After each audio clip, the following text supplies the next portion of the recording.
Toni, ¿por qué ahora es el momento de presentarse a este proceso de primarias? Yo, curiosamente, empecé en política el mismo día en que Joan Lerma perdió la Generalitat allá por 1995.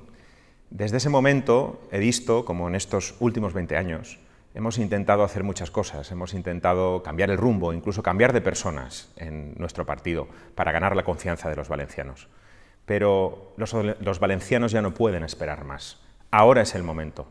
Necesitan que el PSPB salga a ganar. ¿Qué puedes aportar con tu candidatura a las primarias? Llevo más de un año recorriendo la comunidad, las 3 provincias, escuchando a muchos simpatizantes y a muchos militantes. Militantes que no tienen cargos orgánicos, militantes que no salen en los periódicos, pero son los que pegan carteles, los que abren nuestras sedes y los que nos defienden todos los días en todos los rincones de esta tierra.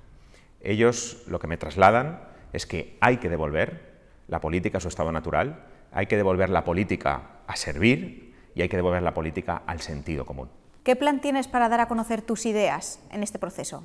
Los que me conocen saben que siento pasión por lo que hago, que siento pasión por la política y por lo tanto no voy a parar y voy a hacer los kilómetros que haga falta, las horas que haga falta, toda mi entrega a disposición de que en cualquier rincón de esta tierra ningún militante ni ningún simpatizante deje de conocer mi proyecto.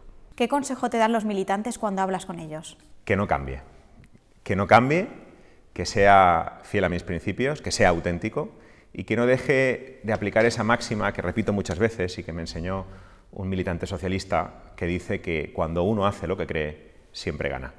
¿Qué deseo tienes para estas primarias? Que la gente se sienta orgullosa de pertenecer a este partido y que el proceso de primarias active, dinamice y haga participar a todos los militantes y estos además contagien al resto de la sociedad para hacer un proceso modélico de primarias que elija al futuro presidente de la Generalitat Valenciana.